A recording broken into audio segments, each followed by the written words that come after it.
هر وقت ما به یک خودروی ایرانی نگاه میکنیم اولین چیزی که به ذهنمون میاد کیفیت مطلوب اون خودرو نیست، ولی آیا پارس نوآ میتونه این تصور رو تغییر بده؟ این خودرو از جدیدترین محصولات تولید داخله که با طراحی مدرن و امکانات جذاب اومده تا معادله بازی رو تغییر بده. آیا به نظر شما میتونه این کار رو انجام بده؟ بریم با هم طراحیشو ببینیم که استفاده شده از خطوط تیز و برجسته و حجم‌دهی که تو بخش جلو و عقب ماشین به وجود اومده سبب شده که طراحی ماشین مدرن به نظر برسه. اما وقتی که از بغل به این ماشین نگاه می‌کنی همچنان اون اتاق مکعبی شکلش ذوق میزنه. طراحی بهتر نسبت به مدل قدیمی این ماشین از مزایا تو بخش بیرونی این خودرو، اما هنوز هم میشه رد پای ارزونسازی و طراحی قدیمی رو توی ظاهرش دید. کیفیت ساخت و دوام متاسفانه یکی از چالش‌های اصلی خودروی داخلی ما دوام نیست، بلکه کیفیت متوسطش که پارس نوآ نسبت به خودروی قبلی پیشرفت کرده، ولی توی تست‌های واقعی هنوز توی بخش مونتاژ و کیفیت دچار چالشه. مزایاش توی این بخش اینه که نسبت به خودروهای داخلی تو بخش کیفیت پیشرفت کرده، ولی هنوز با استانداردهای جهانی فاصله داره. تو بخش امکانات و فناوری این ماشین نسبت به رقبای داخلیش یه قدم جلوتره.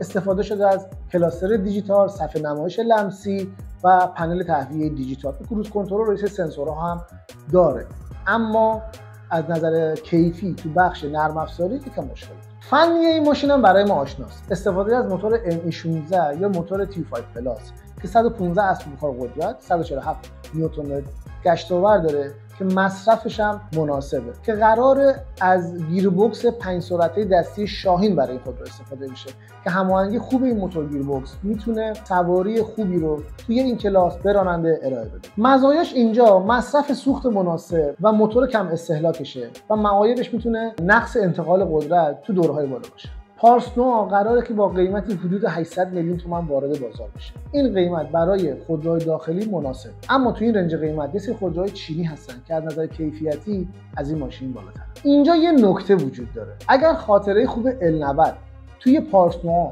برای خریداران تکرار بشه، این ماشین میتونه موفق باشه. موفقیت L90 فقط به خاطر کم توقع بودن مردم نبوده. دوام بالا، استهلاک پایین، مونتاژ مناسب و خدمات پس از فروش گسترده این ماشین باعث شده که هنوز هم خیلی ها از داشتنش راضی باشن. حالا تصمیم با شماست. آیا پارس نوآ میتونه معادلات خودروهای داخلی رو تغییر بده یا هنوز هم تکرار همون داستان‌های قدیمی؟ نظرت رو راجع به این ماشین برام کامنت کن، چون نظرت خیلی برام مهمه و خیلی خوشحال میشم که پیجمو دنبال کنی.